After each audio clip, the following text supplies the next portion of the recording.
He was told to leave months ago. The king himself issued the demand, making his wishes known through the most powerful courtiers in the land. But Prince Andrew Mountbatten-Windsor, the disgraced former Duke of York, has just sent a clear, stunning message back to Buckingham Palace. He is going nowhere fast. And this act of outright defiance, this refusal to surrender the keys to his sprawling residence, is about to cost the entire royal family far more than just a headache. It is setting off a chain reaction that threatens to pull the financial dealings of every senior royal, including those of the future king, Prince William, into an unprecedented forensic public audit. Hello, dear viewers, and welcome back to the channel. If you believe, as I do, that transparency is the cornerstone of trust, especially when it comes to the monarchy and public funds, then please take a moment to hit that like button and subscribe so you never miss our deep dives into the heart of the Crown's most complex controversies. Today, we are discussing a scandal that has been simmering for years, but which has just reached a critical boiling point. The fate of Andrew Mountbatten-Windsor and his tenancy at the magnificent, sprawling Royal Lodge. This isn't just a property dispute, it is a full-blown financial probe launched by Parliament itself, and its findings are set to cause significant repercussions for Charles III and the Prince of Wales. The core issue lies in the scrutiny being applied by members of Parliament serving on the formidable Public Accounts Committee, the PAC. For those unfamiliar, the PAC is one of the most powerful watchdogs in Westminster, tasked with ensuring that public money is spent effectively and transparently. And right now, their laser focus is fixed directly on Andrew's highly unusual rent deal at Royal Lodge. This deal, struck years ago, has long been a source of public curiosity and criticism. Andrew, the former Duke of York, occupies this grand, Grade II listed mansion under a specific lease agreement. While the details are complex, the arrangement essentially involved a significant upfront payment, reported to be around $1 million, in exchange for a 75-year lease. The catch? The rent itself is nominal, but the tenant is responsible for the massive, ongoing maintenance costs associated with such an ancient and enormous property, which is owned by the Crown Estate. For years, this arrangement flew mostly under the radar, seen as an internal royal matter. But Andrew's spectacular fall from grace, combined with the escalating costs of maintaining the royal property portfolio, has led the Public Accounts Committee to demand answers. They want to know exactly how this lease was structured, what public resources might have been involved in the property's upkeep, and crucially, whether the terms represent fair market value or if they amount to a highly subsidized sweetheart deal paid for, indirectly, by the taxpayer. The implications of this scrutiny are vast. Royal expert Jenny Bond, speaking to the Mirror, offered a candid assessment of the situation, confirming what many observers have suspected. The problems of Andrew's finances are now spilling over onto the palace floor. Although I don't think the family will be jumping with joy at the prospect of a comprehensive rent review, Bond stated, I think they will accept that it's high time that the monarchy's finances were more transparent. This isn't just a nod to public relations. This is an acknowledgement that King Charles III, who has long promised a slimmed-down, modern, and cost-effective monarchy, cannot afford to be seen defending opaque financial arrangements, especially those linked to his scandal-plagued younger brother. The era of the royals operating in the financial shadows appears to be drawing to a close, driven not by internal reform, but by parliamentary pressure sparked by Andrew's conduct. But Bond went further, suggesting that the current crisis should serve as a catalyst for much deeper structural change within the institution. She argued that the sheer size of the royal property portfolio is now unsustainable and unnecessary in the 21st century. In my opinion, Bond continued, it's also time that the family's property portfolio should be substantially reduced.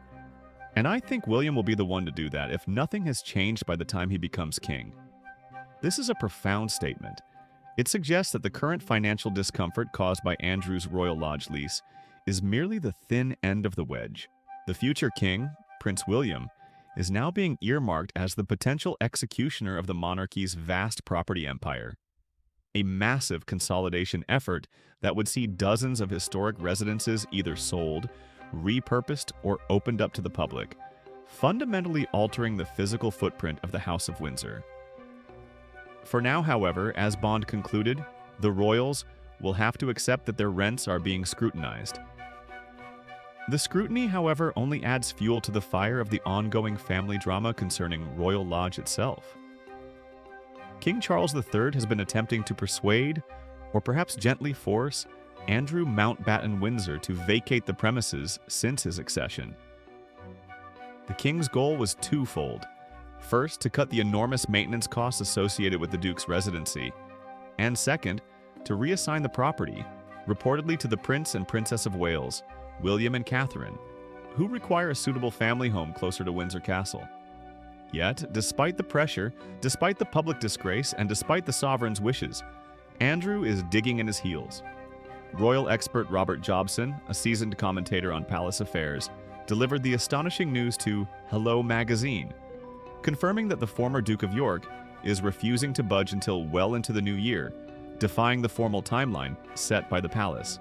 Jobson claimed that Beatrice and Eugenie's father seems to be kicking his heels. He painted a vivid picture of defiance.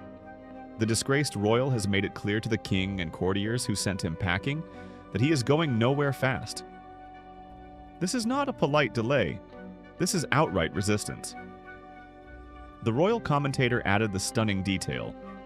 Despite formal notice being served in October to surrender his Royal Lodge lease, he won't budge until February at the earliest, suggesting he will spend Christmas at Royal Lodge while the king invites the rest of his close family to Sandringham. Let us pause for a moment to fully grasp the magnitude of this scenario. The traditional royal Christmas at Sandringham is perhaps the most significant annual gathering of the House of Windsor, a ritual steeped in tradition, unity, and public spectacle. It is the moment when the family presents a united front to the world.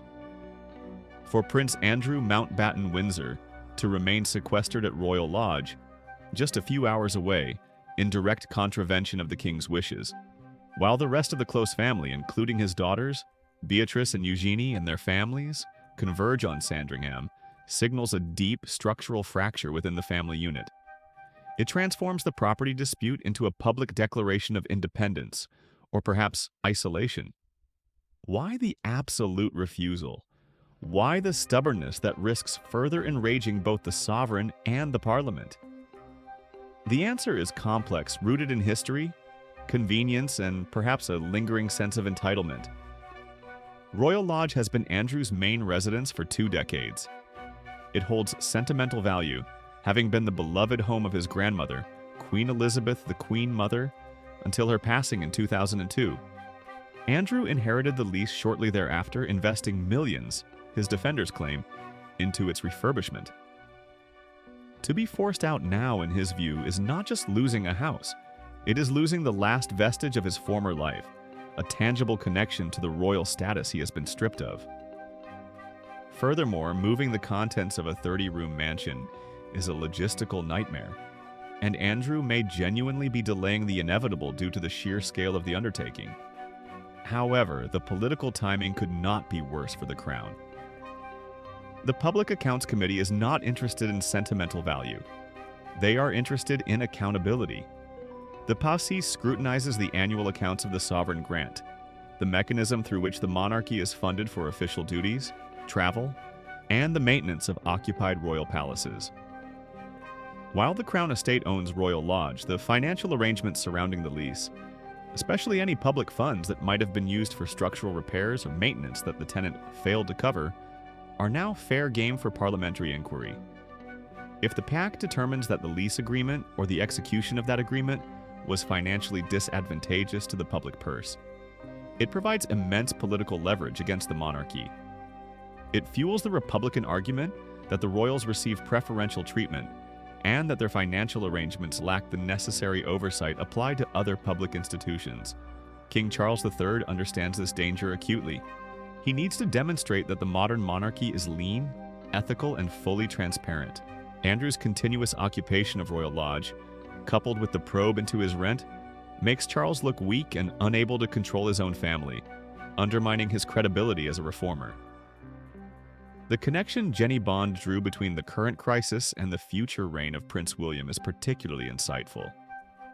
William, the Prince of Wales, is widely expected to embrace an even more streamlined, less formal monarchy than his father. Should this financial scandal drag on, necessitating a full-scale public review of all royal property holdings, as Bond suggests, William will inherit a mandate for radical change. Imagine the scrutiny that could fall upon other royal residences. What about Bagshot Park, the home of Prince Edward and Sophie, the Duke and Duchess of Edinburgh? What about the myriad of smaller properties occupied by minor royals? If Parliament successfully forces a comprehensive public rent review for Andrew, it establishes a precedent that could potentially demand reassessment of every single royal tenancy that utilizes Crown estate land or property. This is the real long-term threat posed by Andrew Mountbatten-Windsor's stubborn refusal to move. He is forcing a level of financial transparency that the royal family has historically resisted, threatening to expose internal financial dealings that were once considered sacrosanct and private. Robert Jobson's revelation that Andrew is delaying until February at the earliest suggests a calculated strategy. By waiting until the new year, he hopes to diffuse the immediate political pressure of the Christmas season, and perhaps force a renegotiation or a better exit package from the king. He is leveraging his presence, knowing that removing him forcibly would generate a media spectacle that Charles III desperately wants to avoid. In effect, the former Duke of York is holding Royal Lodge hostage, and the ransom is the reputation and financial stability of the wider royal institution. The contrast between Andrew's planned Christmas at Royal Lodge and the family gathering at Sandringham is a powerful metaphor for his current status. Physically isolated, financially scrutinized, and politically radioactive. He remains on the periphery, yet his actions, or lack thereof, are dictating the financial policies of the entire institution. The Public Accounts Committee's inquiry into the Royal Lodge lease is a pivotal moment in the history of the modern monarchy. If they conclude that the arrangement was improper or subsidized, the consequences will be severe, potentially leading to demands for back rent, restructuring of all royal leases, and inevitably, the reduction of the property portfolio, just as Jenny Bond predicted. King Charles III is facing a choice: allow his brother's defiance to continue damaging the crown's reputation for financial integrity, or take decisive, perhaps unpopular action to assert his authority and satisfy the demands of Parliament for transparency. This situation underscores a fundamental tension in the United Kingdom: the relationship between the hereditary institution of the monarchy and the democratically elected government. When public funds are involved, Parliament holds the ultimate power, and right now, that power is being wielded directly at the man who has caused the crown the most sustained reputational damage in recent memory: Andrew Mountbatten-Windsor. The saga of the Royal Lodge is far from over. It is a slow-motion collision between personal entitlement and public accountability, and the fallout will define the financial landscape of the monarchy for decades to come. What are your thoughts on this unprecedented standoff? Do you believe the Public Accounts Committee is right to scrutinize the royal rent deals so closely? And should Prince William proactively reduce the royal property portfolio when he eventually takes the throne, as Jenny Bond suggests? Let us know your perspective in the comments below. Thank you so much for watching. If you found this detailed breakdown valuable, please hit that like button, share this video, and subscribe for more in-depth royal analysis. We appreciate your support, and we'll see you in the next video.